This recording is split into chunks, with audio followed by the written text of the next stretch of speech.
Namaskar. A tiny little discourse on something that my guru, my teacher, has said. He said about people and about organizations and about society. He said there are three categories of people and you should be really carefully watching out. The first category, the most in demand, the most beautiful, the most needed category of people in today's society. They are sincere and efficient. Sincere and efficient. I already several times spoke in our channel, about subjective approach through objective adjustment. So objective adjustment is our life in the material world. The appropriate interaction with the physicality, with the world of objects. Okay, that's objective adjustment. So efficiency is how efficiently you interact with the world. Okay? So you have different skills, like you have public speaking skill, engineering skill, doctor skill, psychology skill. That's efficiency.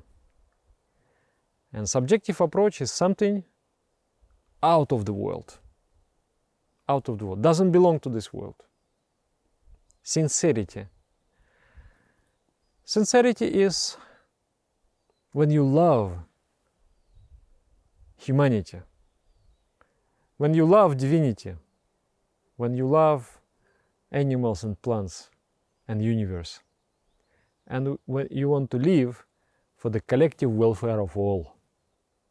In other words, you are altruist. That is sincerity. Okay? You live not for yourself, not for your name, not for your fame, not for your money. You live for humanity. That is sincerity.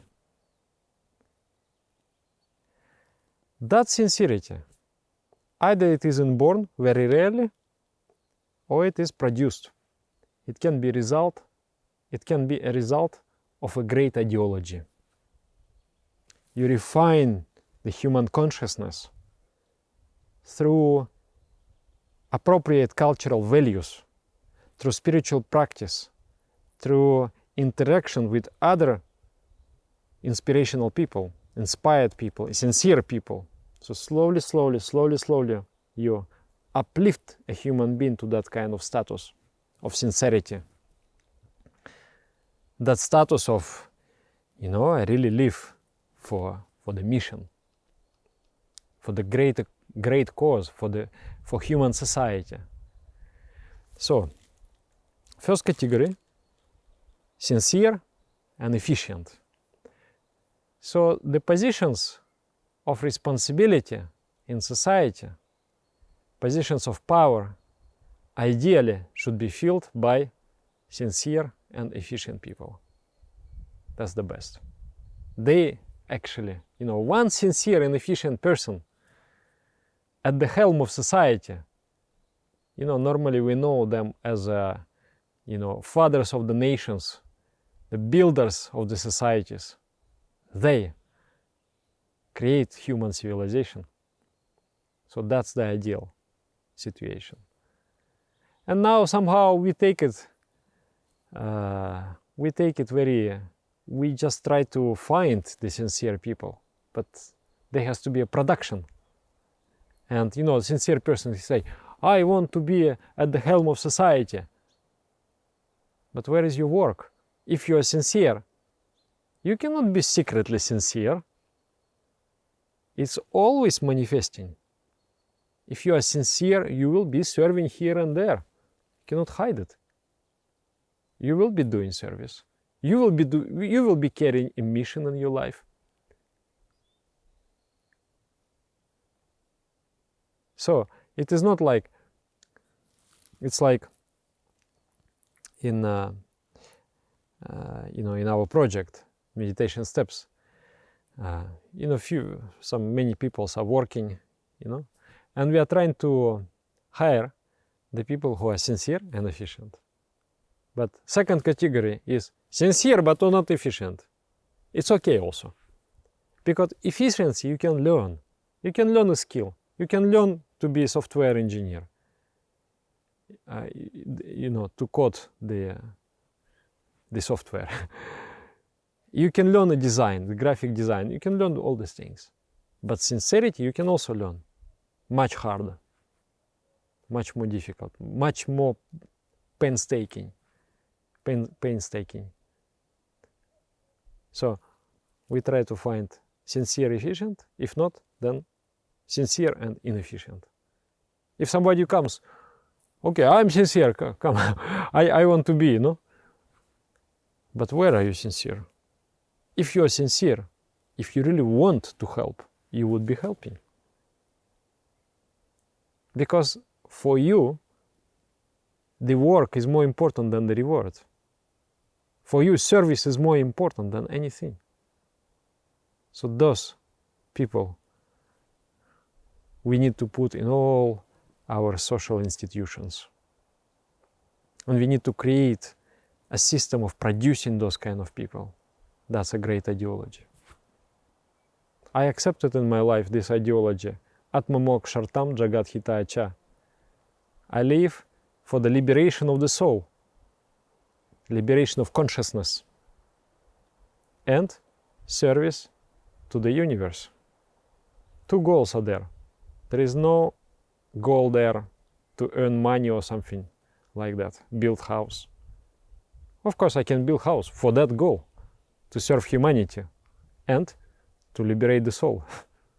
That's the tactical things. They are not they are means, they are not the goal. The goal is this, the high goal, liberation of consciousness, evolution, and service to humanity, facilitating the evolution of the planet, facilitating the evolution of the mankind, humankind.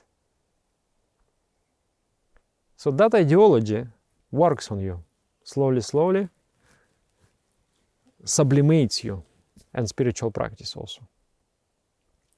And sometimes it produces a sincere person, inspired person, at much higher rate just than the general selection process of the nature.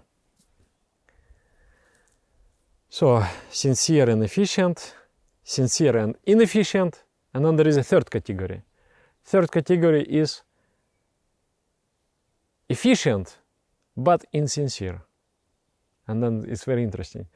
My teacher, he makes the equation sign and he says, it means dangerous. Efficient but insincere, egoistic person. When such person comes, enters into any kind of institution, human organization, human institution, he corrupts it, brings it down, devaluates it, deviates it from the original path. That's why it's dangerous. That is why it is dangerous. So you can imagine how many dangerous people are out there now. In all levels of human society, in all levels of organizations. So at least in our societies, we should strive, in our yoga communities, we should strive to find sincere and inefficient people. And do not give responsible position to insincere but efficient people. Efficiency is not everything. Efficiency is okay, it's good, but it's not everything. There has to be first this subjective approach. There has to be love towards humanity, really sincere love to the humanity, that you love humanity more than you love yourself. You love the mission, you love the cause for which you are living more than you love yourself. That is sincerity. Tell me what you think in the commentaries. Would you like to have this kind of leaders at the helm of the society? How would you feel? I think I would adore. I would just, I don't know, I would touch the feet. I would I would really adore. Yeah. And I believe such society will come. Not only that, I believe such society is coming. But we need to create a machine that produces such people. And that is a spiritual path, spiritual cult, spiritual ideology, spiritual culture. And spread it, create in different dots and spread it, make it universally acceptable. This kind of values. Make a new movement. What do you think? Is it a good idea? And this, when I think about it, it is crazy complicated idea. It is so difficult. There are so many nuances, how and what, but it's like, yeah, it's like, you know, you're learning the classical piece of music. It's not so easy from the beginning, and you repeating many times. After many repetitions, become perfect. But you strive to a certain ideal, which is recorded in the musical notes. So there is everything there, and you strive to achieve it. So similarly, we can strive to the high ideals and adjust ourselves not with the physical reality so much, like, oh, this is the world, this is the things how they are, and this is the way of life, but try to adjust ourselves with the higher vision of life, with the higher purpose of life. So I think the greatest treasure of humanity is such sublime ideology. Atma Moksha Artam, actually it's very old. If you didn't know it, it is already 7,000 years old. It was originated by Shiva, Sadashiva. He pronounced that is his Shiva Padesha, his Shivokti. Atma Moksha Artam, Jagat Hita Acha. For the liberation of the soul. A human being exists for the liberation of the soul and for the service of humanity. Those people who follow this ideology, they can be called sincere.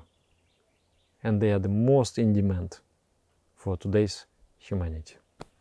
Namaskar.